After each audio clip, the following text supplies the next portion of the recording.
Se on jausaa. Ja terveisiä Seinäjoelta. Mä oon chappaamassa ulkona. Tässä tuli himokas jääsetti, niin pitää olla vähän varovainen. Mutta tänään puhutaan motivaatiosta. Vähän käydään läpi, mitä se oikeastaan motivaatio on. Tuo on muuten tommonen, mitäs tässä nähdään, näette sitten, tommonen himokas torni.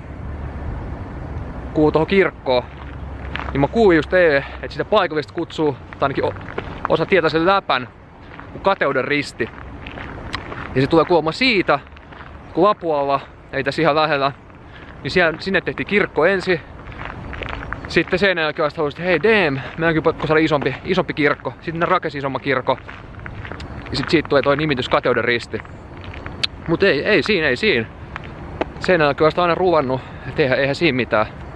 Et ihan hyvä meininki. Mut hei, motivaatio. Käytännössä motivaatio, ja muuten motivaatio-sana, se tulee alkuperin latinankielisestä sanasta movere, mikä tarkoittaa liikkuu. Ja mä tein joskus koulussa opinnäytetyö motivaatioon liittyen, niin siitä jäänyt mieleen tämmösiä hienoja sanoja. Ja motivaatiossa voidaan käytännössä jakaa kahteen osa-alueeseen. On sisäinen motivaatio, sitten on ulkoinen motivaatio. Ja nimensä mukaisesti, jos lähdetään ulkoisesta motivaatiosta, niin tarkoittaa jotain, mikä tulee ulkoapäin. Eli mikä saa sut liikkumaan, mikä motivoi sua liikkumaan, mikä tulee ulkoapäin. Ja esimerkkinä se voisi olla esimerkiksi, sanotaan nyt yksinkertaisuuden vuoksi, vaikka auto. On auto, minkä sä haluisit. Ja sitten se olisi mikä sua motivoisi tekemään jotain juttuja, että sä saisit sen. Ei se olisi vaan sun ulkoinen motivaatio lähteä. Ulkoinen motivaatio lähteä voisi olla vaikka joku antaa sulle 100 euroa, jos teet tän ja tän, saat 100 euroa. Sitten jos sä koet, että se on tää on mun taka himmeet jääsettiä, pitää vähän tsekkaa mihin kävelee. Vähän narskuu. Näitä kuuluuko sinne? Olelaa. Metsä menee ehkä backiin tässä, mutta tässä on vettä aika paljon, mä en tiedä näkyykö siitä. Se on sen verran narskuu jo, että kohta se vettä alta ja sit menee jalat sinne veteen. Mennään täältä sivusta. Niin, joku on taas 100 euroa, jos sä koet, että se on tarpeeksi semmonen sua liikuttava asia, että sä oot valmis tekemään 100 euroa tai sen asian 100 euron eteen, mitä se nyt onkaan. Käy kaivaa kuoppa tonne, saat 100 euroa, jos koet, että kyllä tää on 100 euroa arvoinen, niin teet sä. Näin. Ja sitten sisäinen motivaatio, se on nimenomaan sun sisältä tulevaa. Ei jotain, mitä sä vaan dikkaat tehdä, että sä teet sitä ihan sama mitä.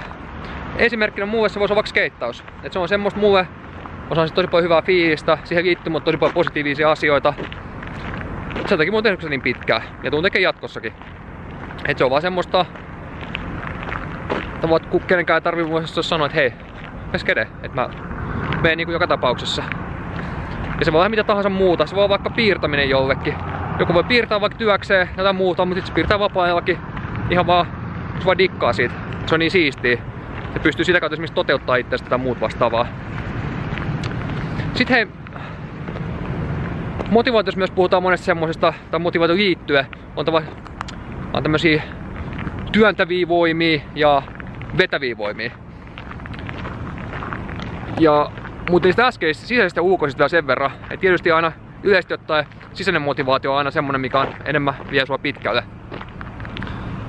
Koska se on semmoista tavallaan pitkäkestoisempaa. Että sä et heti sitten tavallaan, kun sä oot saanut sen asian, niin sä et lopeta. Et sit kun sä oot saanut 100 euroa, sit sä lopetat sen kuopan kaavamisen. Se on semmonen niin lyhytkestoinen juttu.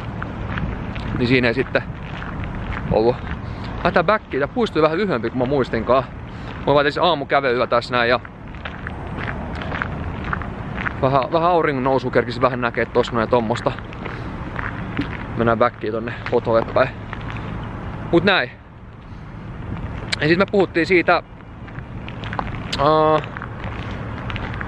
vetävästä ja työntävästä. Ei työntävä nyt olisi semmonen esimerkki, vaikka mä en tiedä semmoista tennispelaa kuin Pete Sampras. Silloin tuli semmonen elämänkerta, mikä on muuten aika hyvä. Niin siinä on nimenomaan kyse tämmöstä työntävästä motivaatiosta. Ei käytännössä ei edes halunnut oikein pelaa tennistä. Mut se faija pisti sen pelaa. Eikä minkälaisia mukavaa tavalla tyyliä, että pelattaessa, tai jos et pelaa, tulee turpaa. Siis idealla. Et se on aika raffia setti. Ja se myös näkyy sit paljon sen omassa elämässä, sen Petein elämässä. Et sit seurasi siellä paljon kaikenlaisia ongelmia niinku myöhemmällä iällä.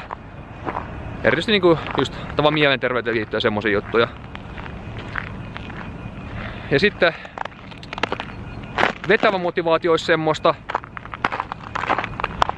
että joku juttu vetää sua tosi paljon sitä kohti, että sun on pakko päästä. Se voisi olla nyt esimerkkinä vaikka Karibiassa. Jostain syystä sulla on joku juttu siellä Karibiassa, että sun on pakko päästä sinne. Se on himmeen hyvä sää. Se sää vetoo sua niin paljon. Sulla on ehkä joku mimmisiä tai joku kundisia, niin sun on ihan pakko sinne päästä. Sä valmis tekee jotain, mitä sun tarviikaan tehdä se, että sä pääset sinne. Kerran rahat tai muut vastaavaa. Mutta se on semmonen niin kova vetävä voima, niin se on pakko päästä sinne. Ja se on muuten yleisesti myös hyvä motivaation lähde, että jos sulla on johonkin asioihin tosi vetävä voima, niin saako tehdä sen duunia niitä eteen, mitä se nyt onkaan. Ja miksi mä muuten kerron sun näistä motivaatioista? Siksi sä voit itse vähän miettiä, jos aikaisemmin miettinyt, mitkä mä oikeastaan motivoi, mikä saa mut liikkumaan, mikä saa mut tikittämään. Ja että sä voisit vähän sitten ehkä modifoida jotenkin sitä. Saada ehkä enemmän aikaa, jos sä löydät enemmän tavallaan jotain syitä tehdä jotain asioita. Ja aikaisemmin mä tein tavoitteista videon, niin tavoitteethan liittyy aika paljon motivaatioon. Käytännössä tavoitteethan on joku asia jossain, mihin halutaan. Motivaatio on ehkä enemmän se syy, että mikä tavallaan, miksi sä haluat tehdä sen, että miksi sä vaikka haluat sen uuden auton. No siinä voisi olla esimerkkeinä niin siisti fiilistä ja uudella autolla tuolla. Voin käydä tuolla kartsaa painaa, käydä Esso ottaa ne hodarit haltuun ja jengi tsiikahan fiilis, onpas siinä mimmi tai kundi. Ei se voisi olla tämmöstä. Ja monesti esimerkiksi autojen ostoihin se liittyy enemmän semmoista fiilispuolta. Mut siinä oli motivaatiosta puhuttua. Pitää pistää video purkki, koska mun aamukäppäyt alkaa olla tässä aika pitkälti tässä. Toivottavasti sait vähän jotain tästä videosta. Välillä ehkä saattoi olla vähän sekavaa. Et se on kato tämmöstä, kun täällä aamun pikkutunneja seinällä painaa menee, vaikka onkin inspiroiva paikka, mut kyllä se silti aina vähän se tuntuu sit aamun puheissa. Mut seuraava kerran tehdään kun skede-video. Ja skede 1 puhe ollen tulevan sunnuntaina, eli 31.3. alkaa tuo TV2 semmonen sarja kuin Skede. Se tulee aina aamuisin lyhyt jaksoja ja tämmösiä. Mut siinä käydään periaatteessa läpi kaikkea skeittamiseen liittyviä asioita. Vähän raapastaa sitä pintaa. Ja tsekkaa ihmeessä se, että meikä on siinä vähän niinku hostin roolissa. Ja vähän paina menee siinä Kuka ja Konstan kanssa. Ja tämmösiä juttuja.